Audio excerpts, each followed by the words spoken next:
शेतकरी बंधूंनो नमस्कार. आज आपण कीटकनाशकांचा वापर करत असताना काय काळजी घेतली पाहिजे, या अतिशय महत्त्वाच्या अशा मुद्द्यावर थोडीशी चर्चा करणार आहोत. आणि त्यामध्ये सगळ्यात महत्त्वाचं म्हणजे कीटकनाशक खरेदी करत असताना आपण काय काळजी घेतली पाहिजे. ज्यावेळेला आपल्याला पिकामध्ये कीड किंवा रोगाची समस्या असते, अशावेळी आपण दुकानात जाऊन कीटकनाशक खरेदी करत असतो. तर कीटकनाशक खरेदी करत असताना त्या कीटकनाशकाचा जो डब्बा किंवा पॅकेट आहे, त्यावर त्रिकोणी आकारामध्ये वेगवेगळ्या रंगांचं निर्देशन असतं, ते आपण बघितलं पाहिजे.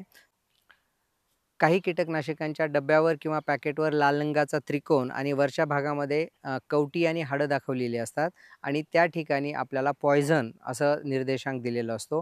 ही अतिशय जहाल म्हणजे एक्स्ट्रीमली टॉक्सिक गटातील कीटकनाशकं असतात. त्यानंतर काही कीटकनाशकांच्या डब्यावर पिवळ्या रंगाचा त्रिकोण आणि वरती पॉयझन म्हणजे विषारी. त्याच्यामध्ये खूप विषारी गटातली म्हणजे हायली टॉक्सिक कॅटेगरीमध्ये ही कीटकनाशके येतात. तिसरा रंग असतो तो म्हणजे निळ्या रंगाचा त्रिकोण, ज्यामध्ये आपल्याला फक्त त्या ठिकाणी डेंजर म्हणजे धोका आहे असं निर्देशांक असतो आणि हिरव्या रंगाचा त्रिकोण असणारी कीटकनाशकं ज्यामध्ये कॉशन म्हणजे फक्त सावधानता बाळगा हाताळत असताना अशा पद्धतीचे त्या ठिकाणी निर्देशांक केलेला असतो. त्यामुळे आपण खरेदी करत असताना घेतलेलं कीटकनाशक हे कोणत्या कॅटेगरी किंवा कोणत्या तीव्रतेच्या विषाच्या गटामध्ये मोडतं ते आपण पाहणं गरजेचं आहे. आणि त्यानुसार जर आपण हाताळत असताना जर आपल्याकडनं काही हलगर्जीपणा झाला किंवा गांभीर्यानं घेतलं नाही, तर जीवावर बेतण्याची वेळ येऊ शकते. बऱ्याचदा आपण पाहतो, की काही भागामध्ये फवारणी करत असताना शेतमजूर असतील, शेतकरी असतील, की त्यांना विषबाधा झाल्याच्या घटना आपण ऐकत असतो.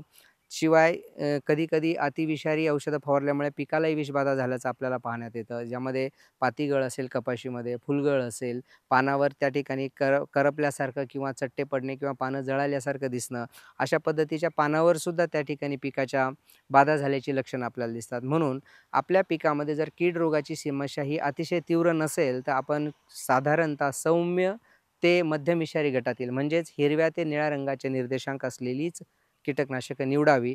जेणेकरून आपल्या पिकालाही धोका होणार नाही, फवारणी करणाऱ्यांनाही जास्त धोका संभवणार नाही आणि त्यासोबतच पर्यावरणावर होणारे जे काही अनिष्ट परिणाम आहेत, ते सुद्धा आपण त्या ठिकाणी टाळू शकतो.